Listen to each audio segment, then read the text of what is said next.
안녕하십니까. 2020년 1월 17일 최병무의 팩트 시작하겠습니다. 청와대와 국가인권위원회 간에 조국 전 장관 일가의 인권 침해에 대한 국민청원, 이것을 이첩했느냐 반송했느냐 이런 논란이 있었죠. 그 진실이 드러나고 있습니다. 그 진실, 그건 결국 청와대가 또 국민들한테 거짓말을 했다, 이런 청와대 거짓말 시리즈 중에서 하나가 추가된 내용이다. 그래서 그 점차 드러난 진실, 그게 과연 무엇일까, 이걸 제가 말씀을 드리겠습니다. 자, 지금 인권위원회가 오늘 그동안에 쭉 있었던 청와대와의 관계에 있어서 거의 일지 형식으로 공개를 했습니다. 무슨 얘기냐면, 이게 처음 시작된 게, 원래 이게 소동이 벌어진 거는 13일이거든요. 강정수 디지털 센터 소장이라는, 소통센터장이라는 이 청와대 사람이 유튜브에 나와서 우리가 이렇게 공개했다, 국민청원을 송부했다는 표현을 썼습니다. 그렇게 공개함으로써 이게 문제가 됐는데, 사실 이 발단은 1월 7일부터 시작이 됐습니다.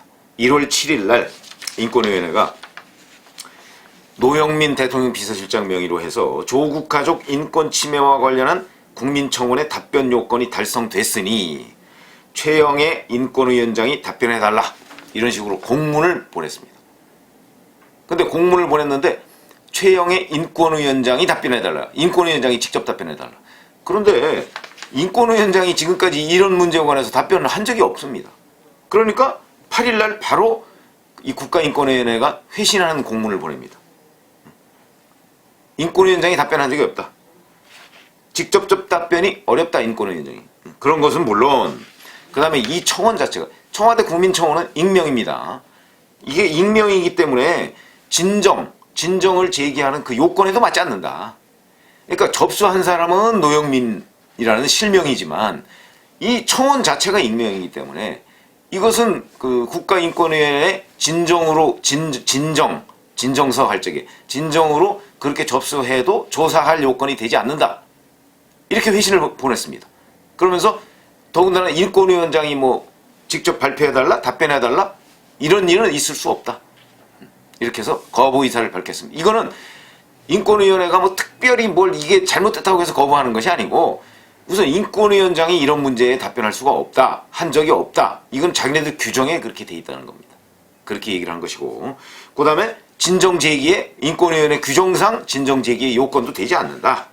그러면서 상세하게 일반적인 진정제기의 요건이 무엇인가에 대해서 또 설명도 덧붙였다고 합니다. 그 공문에서. 진정제기 요건을 갖춰서 행정상 이송, 이게 이제 이첩이라는 뜻이죠. 이송이 이루어져 조사 개시 요건을 갖춘 경우에만 진정으로 접수해 조치가 가능하다. 이게 인권위원회 규정에 다 있는 겁니다. 그러니까 규정을 그냥 딱 카피해서 청와대에 보내준 겁니다. 너희들 규정도 몰라? 이런 거겠죠.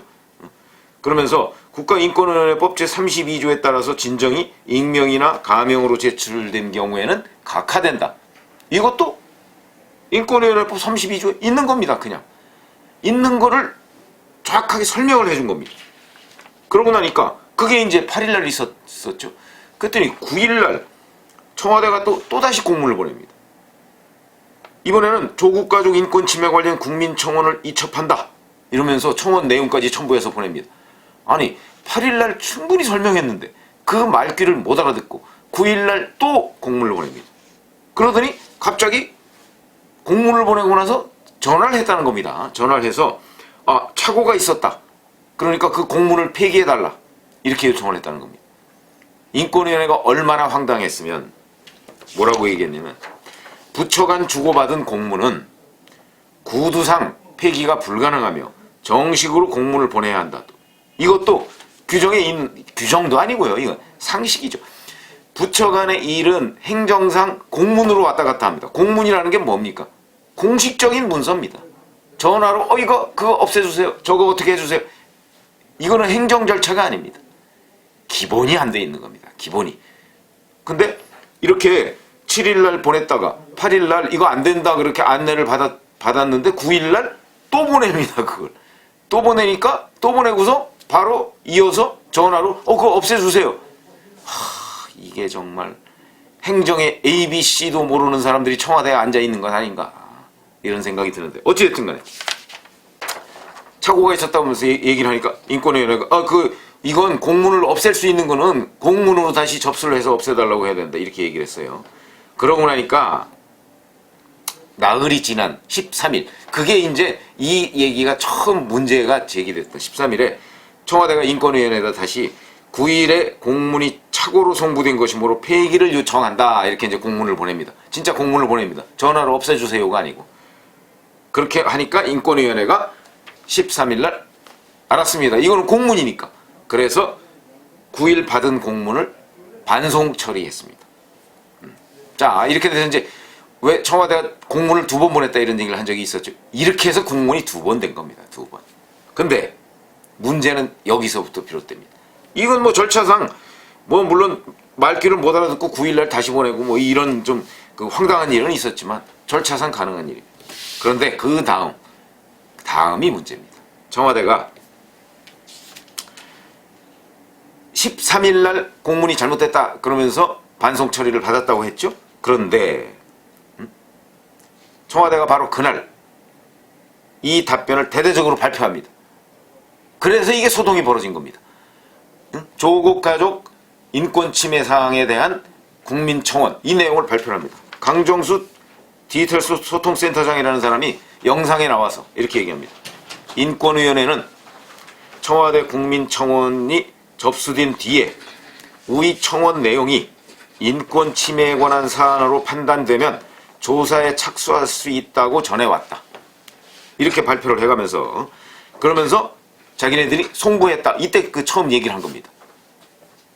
거짓말이죠. 거짓말이죠. 무슨 얘기냐면 자 송부했는데 반송을 받았다. 결국 철회한 거 아닙니까? 철회.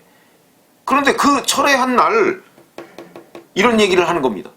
송부했다 이러면서 마치 인권위원회 그리고 인권위원회가 조사에 착수할 수 있다고 전해왔다. 인권위원회가 전한 거는요. 조사에 착수할 수 있다고 전한 것이 아니고 이렇게 이거는 요건이 안 된다. 이렇게 얘기했던 겁니다. 안 된다. 그런데 그거를 인권 침해에 관한 사안으로 판단되면 조사에 착수할 수 있다고 전해왔다. 거짓말이죠. 거짓말.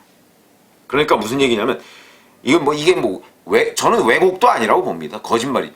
너무나 명백한 일을 그리고 이미 상황이 다 끝나서 정리되고 사실상 국가인권위원회와 청와대 사이에서 청와대가 손든 것이나 마찬가지 아닙니까?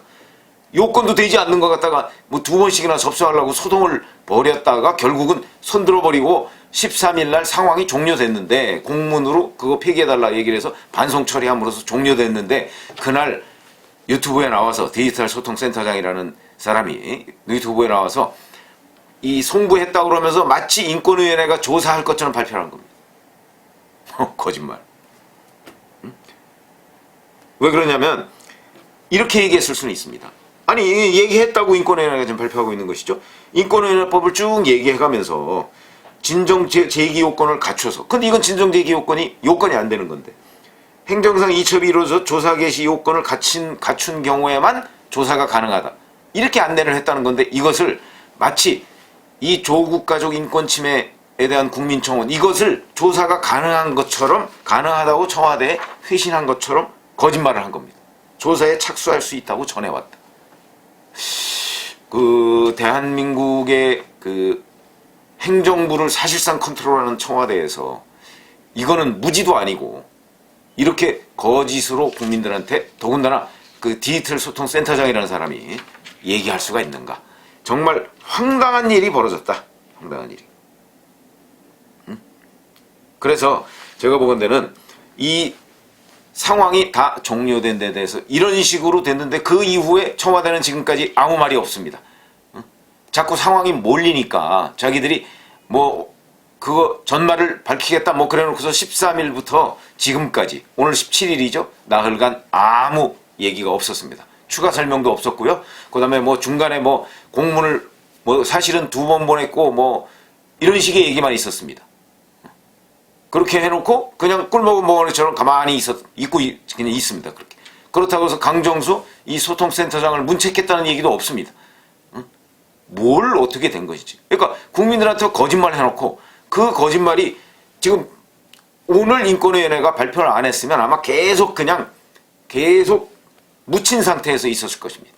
근데 인권위원회가 날짜별로 이렇게 하나씩 발표하니까 아마 이거는 뭐 국가인권위원회가 뭐 문재인 정부하고 뭐 다투고 있는 기관은 아니니까요. 문재인 대통령이 국가인권위원장을 임명했지 않습니까? 그렇기 때문에 국가인권위는 인권위원회로서의 원칙적인 얘기와 함께 진실을 드러낸 것이라고 저는 보는데 거기에 대해서 청와대는 답변이 없습니다.